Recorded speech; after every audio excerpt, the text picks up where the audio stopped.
al PAN, o sea, va de extremo a extremo, y hoy nuevamente recae con ustedes para impulsar al gobierno del Estado. Esa es una parte. La otra, es obvio, bueno, por lo menos por lo que yo entiendo, que al integrar una gran coalición de partidos, yo creo que Rosalía Peredo no tendría ninguna posibilidad de encabezar esta coalición. ¿De qué dependería finalmente una alianza? Y ustedes, yo entiendo que a lo mejor estarían exigiendo algunos puestos en la administración pública. ¿Dependería de eso la participación del Partido Socialista? Nuestro interés y nuestra intención es cogobernar, cosa que no hemos podido hacer con las administraciones anteriores y que este grupo político, yo no digo pese, pero el grupo político ha impulsado y ha hecho que el actual gobernador y el anterior hayan tenido la posibilidad de estar donde están. Sin embargo, no ha habido un cogobierno, una participación activa de los militantes, no solamente para tener cargos públicos, sino también para que las ideas, las propuestas y las políticas que nosotros tenemos en el proyecto se puedan cristalizar. No depende de espacios, los hemos tenido, los tenemos. Entonces me parece que ese no es el motivo por el cual queremos hacer una coalición, sino verdaderamente impulsar políticas públicas que beneficien a los sectores más desprotegidos, que generen y pongan un límite a la pobreza, que le den mejor calidad de vida a los ciudadanos, y creo que tenemos esas, las tenemos en la idea, las tenemos en el papel, las tenemos como políticas públicas estudiadas y analizadas, pues nos falta hacer la realidad en el gobierno, que no hemos podido hacer. Entonces ese es uno de los motivos principales. Otro, yo, a diferencia tuya, creo que sí, Rosalía tiene la capacidad suficiente para encabezar y aglutinar en su persona a los partidos políticos. Por dos situaciones, o dos ejemplos claros, las dos anteriores contiendas a gobernador. Ha sido ella un eje importante para que las alianzas y las coaliciones se den, o se dieran en su momento.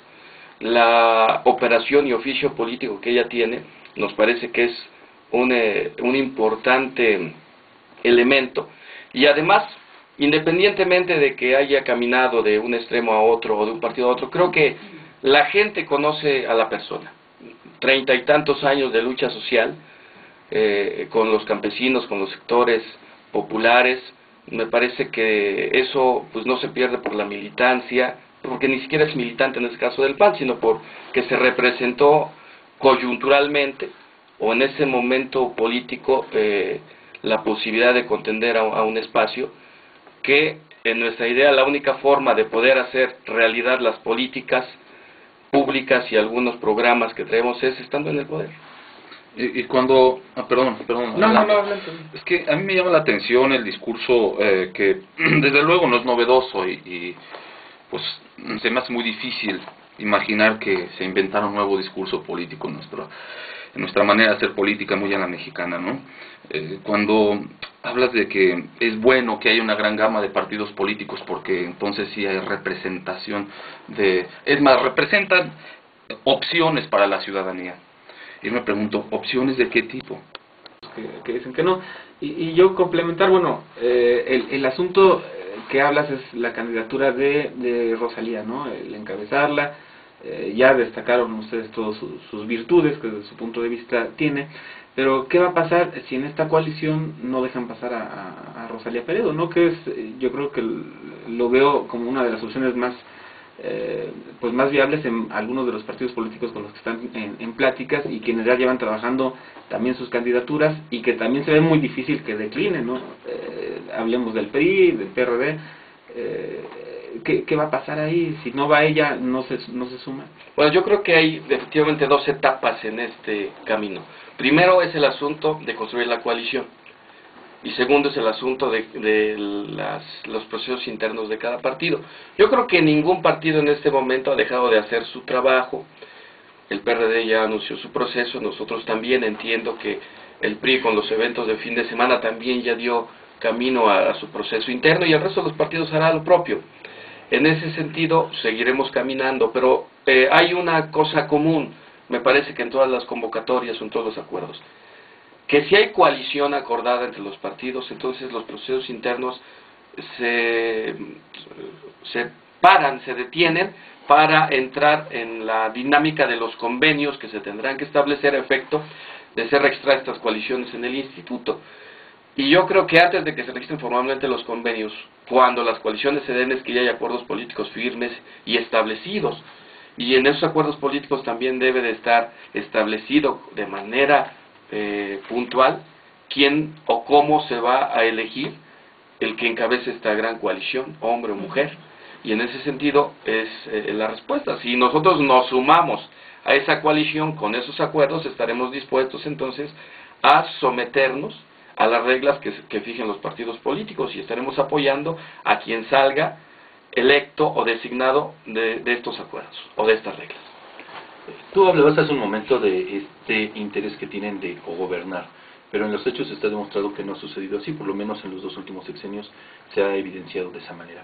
Sobre todo porque, una, no ocupan cargos importantes de trascendencia, y 2, finalmente terminan supeditados a quien ostenta la titularidad del Poder Ejecutivo, ¿no? Y también ha quedado evidenciado que el interés de este tipo de alianzas va más bien en el sentido que yo hablaba hace un momento, de que finalmente lo único que buscan son ciertas posiciones, se conformarían con ciertas migajas en algunas posiciones, y cuando tienen puestos importantes, pues ni siquiera tampoco los aprovechan, porque además llega gente que a lo mejor no ha tenido la experiencia de participar en la administración pública.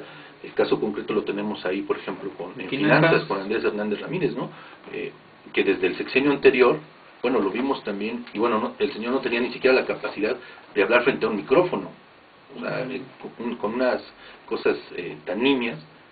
Bueno, ahí se evidencia, ¿no? Y finalmente, hoy en este, que vuelve a repetir en el cargo, pues vemos que también le pusieron gente abajo que es la que finalmente opera en la Secretaría de Finanzas. Entonces, yo no creo que realmente la situación sea de buscar el cogobierno, porque insisto, creo que se conforman con algunas posiciones.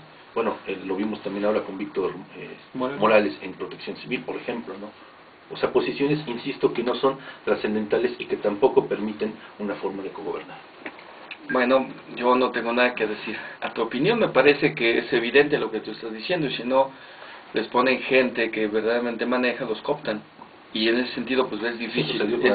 Bueno, no exactamente, porque hay mucha gente nuestra trabajando en la administración, entonces ahora que les decimos vamos por el proyecto, pues vemos resistencia, entonces ya hay resistencia.